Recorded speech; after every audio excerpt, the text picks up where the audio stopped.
Oh. Oh. Okay. Ano lang, kadali. Salamat kayo. Sunod na po.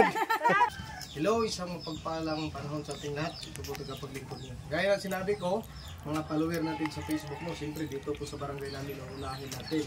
So, nangako po ako nung nagdaan, yung nag-follow sa akin sa sitio Bakalsuhan, ay babahagian ko ng pabigas. No? Siyempre, hindi naman po ganun kalaki yung kita natin, pero at least meron. Tapos meron din po tayo mga tinatawag na sponsor followers, no? So sa mga nag-follow sa atin, sa mga nag-subscribe sa atin, dito po napupunta ang mga pag-subscribe nyo sa akin o pag-suporta nyo sa channel ko. So magbabahagi po tayo ng bigas. So 5 tao ang babahagian natin ng 5 kilos.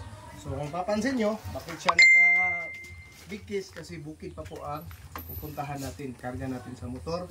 At pagkatapos, birthday ng kapatid ko nung nagdaang Biyernes. Ngayon ay linggo na. Pero sabi niya na magluluto daw siya ng hapunan. Kaya hindi niya alam na meron din kaming pasurpresa. So binili natin ng cake, no?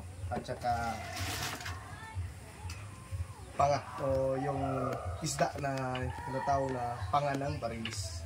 Yan po ang ating ibabahagi. Again, isang mapagpalang pa ron. Again, sa mga followers natin, ngayon ay mauuna po ang Sitio Bakalsuhan. Sunod ko po siguro Kalubihan. It's either Kalubihan or Sitio Kiula, especially Muslim area, no? So alam na nila kung sino-sino yun sila. So isang mapagpalang panahon. Maraming salamat po. Anami dire guys, hatod na namo. Sumudool na to sila niya. Lalapit yun sila mamaya yung bibigyan natin ng bigas. Oh. Parating din kami. So ito yung sinabi kong nag-follow and share sa channel natin sa Facebook, no? Kaya ibigay natin sa kanila. Yan. So simple lang yung ginawa nila. Ito, nag-like, share at saka subscribe po sa ano natin, channel, no? Facebook. Yan, maraming salamat. Salamat kayo, ha. Ya, apura-pura, hatagaw. Tunol. Yan. Ako ang manghod po nga vlogger. Tapos suportahan kayo. Yan yung mga silingan. Yan. Ra. Oh. Okay. Ano lang, kadali. Salamat kayo. Sunod na po.